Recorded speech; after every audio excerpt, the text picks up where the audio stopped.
Hey, I'm Jim Weber in the Fox 13 Weather Center. Thanks for logging on to myfoxhurricane.com. So we continue to watch this intensifying hurricane. That's about as bad of a situation as you can get. We've got a landfalling hurricane that is continuing to intensify. Hurricane reconnaissance planes been flying in this system essentially non-stop at this point, and they are continuing to watch the pressure fall in this storm, and that is indicative of a strengthening system. We're still watching these winds slowly increasing in this storm. You can see on that visible satellite loop the center just off the coast of Panama City right now. Here's another view, the enhanced satellite loop. Very, very intense. The colder cloud top showing up in that purple magenta shade. So this is an extremely intense hurricane, Category 4 right now, and unfortunately, pretty much all the predictions that we've been talking about for several days now look like they are going to come true with this major hurricane devastation across the panhandle as it nears the coastline, and then the storm surge as well.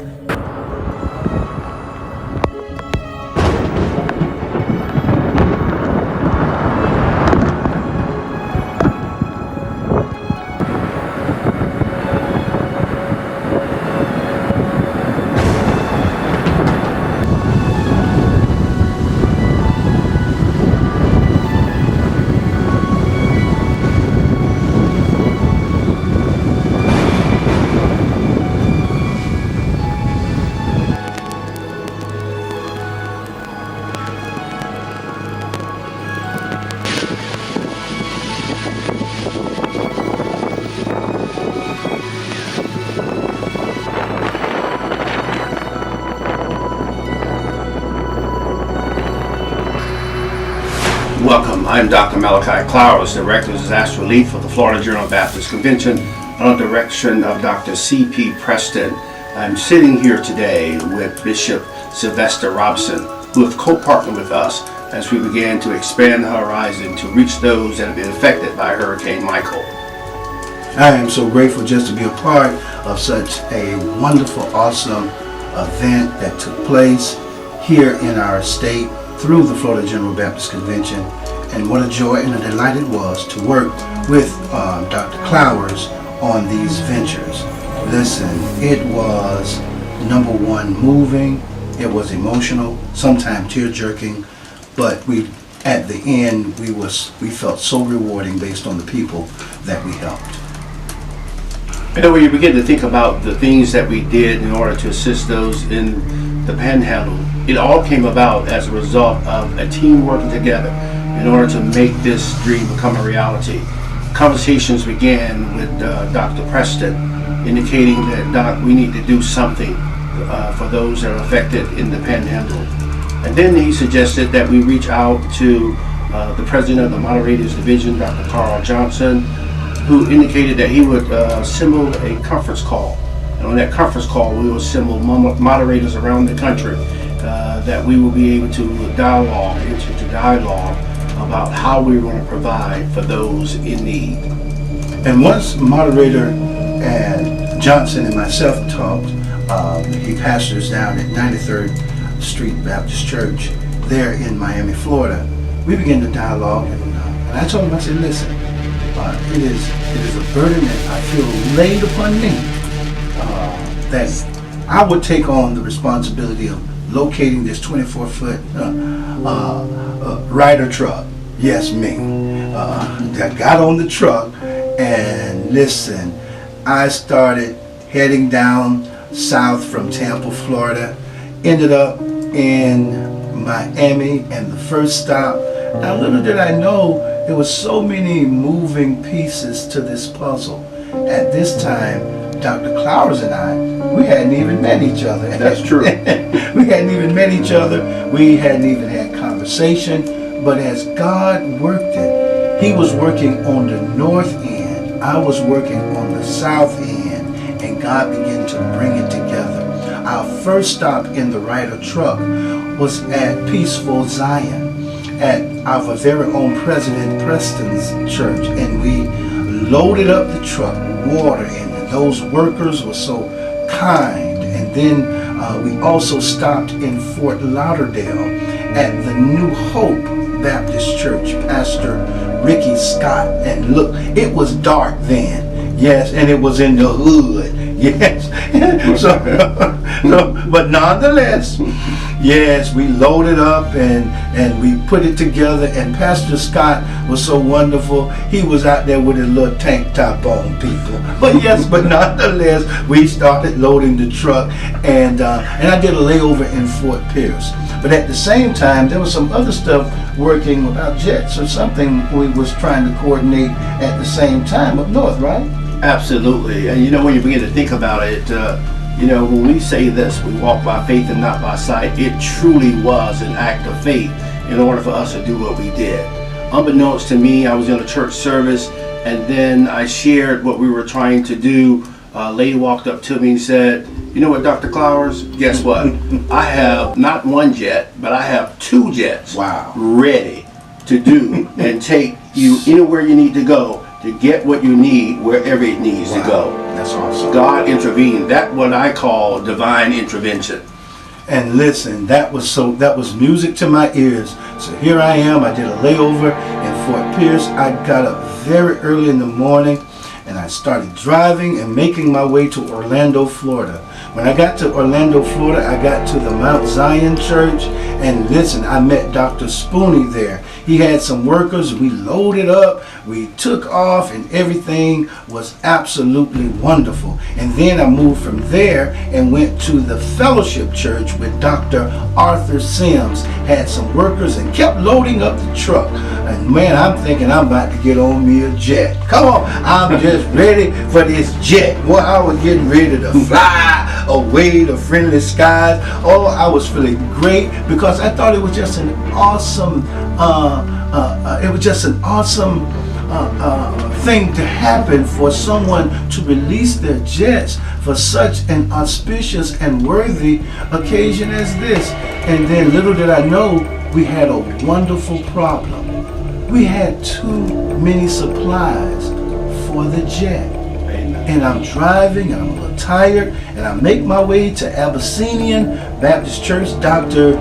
Eugene Diamond had some more supplies, and that's where I met my new best friend, Dr. Clowers. Praise the Lord. My phone pictures are a little better than his, but nonetheless, we hooked up, and we'll take it from there. He said he's gonna drive, and I said thank you, sir, because I've been driving all day.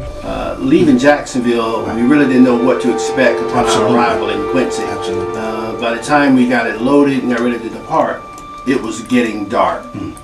Now keep in mind, this Hurricane Michael has already hit the region. Absolutely. Now upon our exit off the ramp, we began to see darkness. There were no street lights. Little did we know there were wires on the ground. Pat Thomas Highway. You began to see the wires down. Traffic is moving at a snail's pace. Yes. And so we have to literally ride in the center of the road in order to get into the city. You see sheriff there directing traffic. Curfews had been imposed during that time. Yep. And we were en route to meet the executive director there in Quincy. And David also we're going to meet the economic director for that region as well. Rob Nixon. One of Hurricane Michael's survivors says his city looks like an atomic bomb hit it. Florida's Panhandle is one huge disaster zone after catastrophic winds, heavy rain, and devastating storm surge.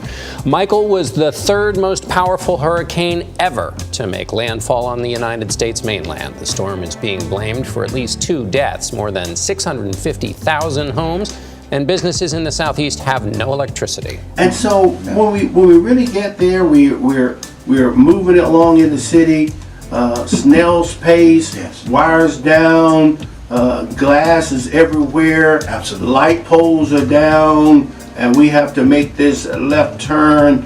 Unbeknownst to us, it got even darker. Yes. And so only thing we could really see was a flashlight trying to signal us where we needed to go. And when we started coming into the gate, we opened the trailer. When we opened the trailer, I saw the smile on David Gardner's face, which is the director of the Chamber of Commerce, and also Rob Nixon, who is the president of the Small Business Division, as well as the director of the Economic Development there in Gaston County for the Chamber of Commerce.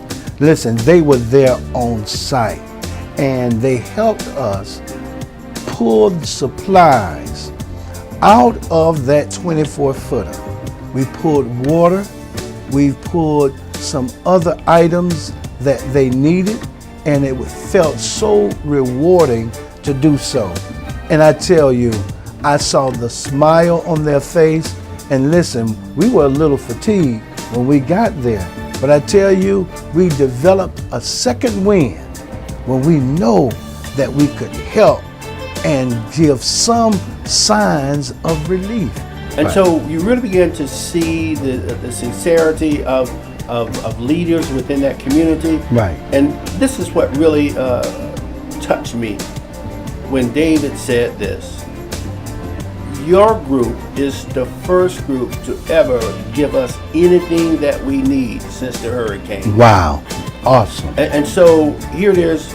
We are really fulfilling our mission, providing disaster relief to those in need. Absolutely. And then we're finished. We lock the truck up. We're getting ready Absolutely. to go. And we get ready to go. We're coming out. Pitch black. And then I noticed it's darker now than it was Absolutely. when we arrived. Absolutely. So we're coming back out. We began to see, again, wires, trucks driving in the middle of the road. Trees falling. Sheriffs and police officers along the side of the road as we begin to head to I-10. When we get to I-10, imagine if you will, Category 1 hurricane, 74 to 95 miles per hour. Category 2, 96 Wow. to 110 miles per hour. Category 3, 111 to 129 miles per hour. Category 4, 130 to 156 miles an hour. And then a Category 5, greater than 156 miles an hour. Can you imagine a wind speed of 154 miles per hour impacting a city, a community?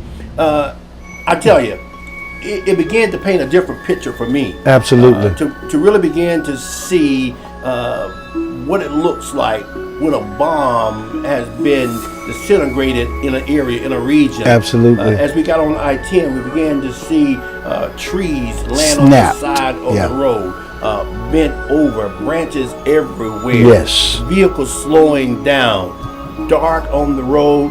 We're trying to get to Panama City because we have a team that's waiting on us Absolutely. there to unload this truck when we get there. What happens? We're We faced with get to Panama City and we're told you can't go any further. Here's the problem. Not only can we not go any further, but the problem is we cannot even find a place to stay. no hotels. Unbelievable. I made a call to a relative in Chicago who would then call the cousin in Dothan, Alabama to tell me that, hey, listen, don't worry, you have a place to stay. So they tell us if you're going to Panama City, you need to get there early.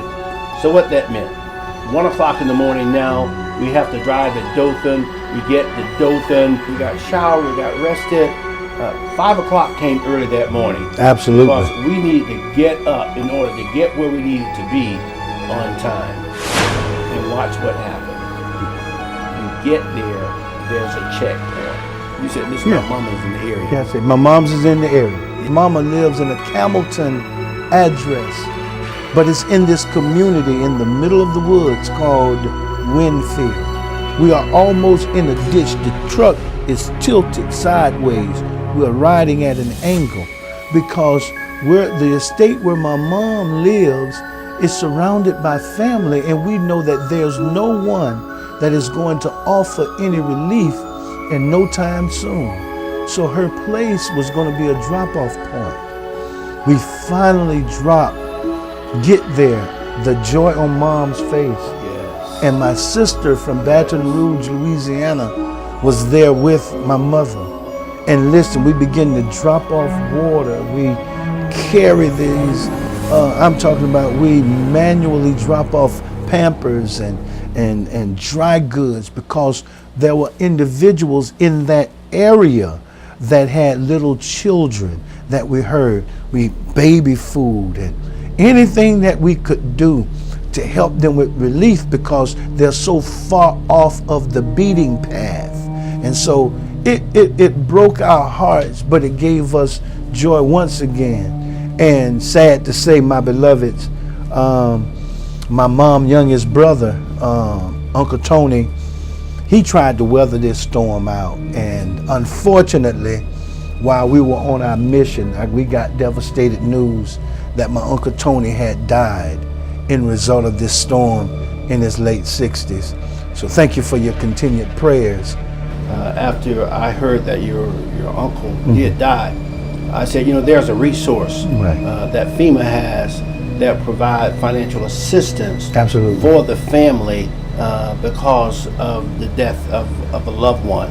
And so I provided that information to your sister. Absolutely. So that help could be on the way. And so there we were in a region that had been impacted by the storm. And we are now able to provide care, comfort, and relief for families that are impacted in that area. And no doubt, when we walked away, the smile on his mother's face, Absolutely. the smile on his sister's face, said better than we could ever paint a picture. Thank you for what you've just done. So Florida General Baptist Convention, we are proud to say that we served our convention well as we began to provide relief for those that have been impacted by the storm. And can I just say something here? We still need your support. We still Absolutely. need your continued support, because what you see that is happening in this region is not something to be taken lightly. We have to continue to be one that is being led by God to provide the relief that others need, because we never know when we are going to be impacted by this type of storm. Absolutely. And so Bishop, as we began to journey on to Panama City, and we get there, Wow. only once perhaps I've seen security like that on a major road. Wow. And so as I began to see that, you begin to see police officers with AR-15s. Yes. And you see military aligned by the sides of the road. Absolutely. And then you begin to see something that really brings it home. Trailers stacked on each other Absolutely. in ditches. You see roofs ripped off of homes like someone just peeled it back. Churches that has been totally demolished. Can you imagine what that must have been? Businesses are closed. You really have to say there must be a new normal, because things would never return back to normal again. Absolutely not. We will make it to our destination. When we get to our destination, we would get there, but unfortunately, there was no one there to help unload the trucks. But we know this truck needs to be unloaded. And here we see fish and wildlife officers walking in a row come over to help join into this line, assembly line, Yes. from the truck to the inside of the church. And let me tell you, listen, I was in that line, boy, we was passing. Do you remember when we got the box of the Vienna sausages? Yes.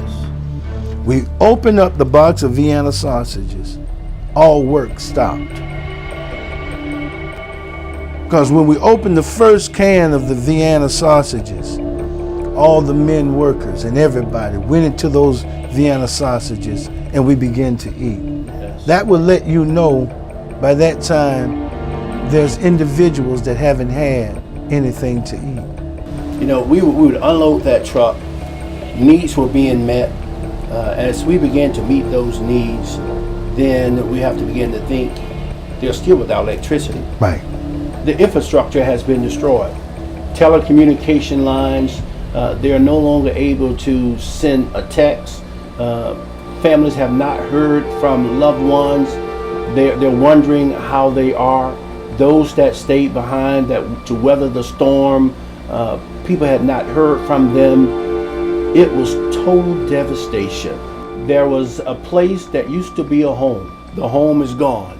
The only thing that remains is just to sink in the bathroom, the steps, and the foundation. Wow. Everything else has been annihilated. There's a couple that's still living in their home, but a tree is on the back side of the home. And they said, we don't have anywhere else to go. Wow. Even by the time I left and we did our service, Dr. Clowers, you kept going in the name of the convention. Absolutely. And I began to do something that had not been done within our convention. I began to try to partner with others that were in the area that I could get resources to those that have been impacted. Wow. Red Cross really opened up their doors. They welcomed me, invited me in to sit down at the table to say, what have you seen in the area? Tell me, how can we be of assistance? And from that point on, I began to reach out to churches to see if I could establish drop points along the way. Wow. So that they can become distribution points for us in order to meet the needs of individuals in the areas. Not only were they going to provide food, but they also said we're going to provide warm cooked meals. Wow. We start feeding 1,000 a day at one church. Wow. So I thank God for Reverend Cochran, who said, listen, whatever you have, bring it to me. Mount Tabor Praise Baptist Church in Mariana. He was the first recipient of supplies that we would drop through Red Cross. Holy Neck Baptist Church. What you say? I made contact with Holy Neck Baptist Church and say, listen, I would like to have supplies delivered to your location. Right. That became another drop point for us, Holy Neck Baptist Church. The people were like, wow, I didn't think anybody cared. And when you begin to see little old ladies begin to cry My. and weep and say, somebody cares about me. Amen. Isn't that amazing? That's awesome. And then I make contact with Second West, Dr. Rulock, and he would say, listen, we would take the resources too. And we began dropping resources there. And I said, are you able to accept food if I establish it and they can be fed there? He said, absolutely. So within 24 hours, I was feeding 1,000 people at that location. People were lined up. And then a gentleman came by Second West and he said, I want to take you into an area that people are afraid to go in. I said, take me there. What you say? Got there, and guess what we did? We distributed food in an area where people were afraid to go to because of what happens in the area. Wow. As a result of what was transpiring, then Dr. Russell Wright would get on the radio station and he would broadcast over the waves that we're going to have a distribution site at our church. Be here for it. The good thing about it is we are now meeting the needs of those in the community. And his church, his location, will become a site where FEMA would set up computers so that individuals who did not have transportation could come there to begin processing their claims in order to get assistance. Wow. That's incredible. After we were able to satisfy their hunger, then we discovered they needed some other type of supplies. They needed rakes, they needed shovels, they needed cleaning supplies. Right. Mold and mildew had began to take control in the homes. And then the Blue Roof Project. The Blue Roof Project is where they provide professional blue roofs that would prevent water from coming. Rain was on the way. Wow. And so here was an opportunity for us to meet a greater need. They were trying to sustain what they had. They had not processed the claims. It appeared as though their claims were being denied. Wow. As a result of the claims being denied, they have to reapply. And so I would tell them, don't get frustrated. Dr. Russell Wright, he did this along with other organizations in the community. They did a town hall meeting. That was the best thing that could ever happen. Wow. City officials Unbelievable. coming together, FEMA coming together, Red Cross representative coming together, and oh yes, Florida General Baptist Convention was there. At the table. At the table, making a difference. So Bishop Robinson, listen, when you came on the scene and you say, listen, winter is coming, there are other things that we need to be doing. Absolutely. And that's where we began to look at long-term recovery. You can either call, email us the things that you need or that you have that we could get, so we can get these supplies ongoing to the Panhandle and to those that are in need. Please, ma'am, please, sir, pastors, this is part of our responsibility. He come to heal the brokenhearted. He's come for this very reason, to bring relief to the poor. Listen, we have an opportunity to not do it individually, but we can do this as a collective, collaborative effort. Us coming together and making a difference. And you're absolutely right, Dr. Robinson. When I begin to think about this, think about this. Jesus says here to his disciples, take nothing with you for your journey. And watch this. I went empty-handed. Wow. Didn't know where the resources was going to come from. But thank God to the National Baptist Convention, the director of disaster relief for the National Baptist Convention said, Dr. Clowers, I like the work that you're doing. He said, we're going to do something to help those that are in need. The director, he would make way to where I was. He would go and pick up gift cards. $5,000 in gift cards, $50 increments that I would give to families that are in need. Only thing they had to do was sign. Wow. You talk about joy in the hearts of those individuals that we assisted. We still need the support of our convention. We still need the support of our moderators.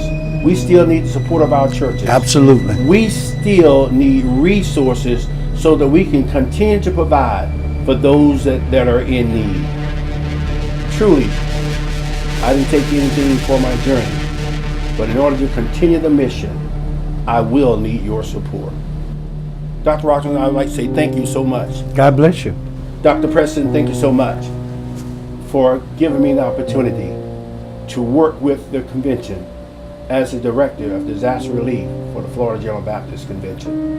I want to just stop and pause just for one moment to also thank Peace Progressive Missionary Baptist Church there in Tampa, Florida, where I pastor, for affording me this opportunity to pause for what I'm doing as a pastor to be able to service the state. I also want to thank God for my lovely wife for affording me this opportunity as well. The people's lives that we've touched would never be the same because of what we did as a group for disaster relief through the Florida General Baptist Convention. So I thank Florida General Baptist Convention. I thank the Emmanuel Progressive Baptist Association, where I serve as a moderator. And I thank the Second Baptist Church of Callahan, where I serve as pastor. But more importantly, I thank my wife for affording me the opportunity to do what I just did.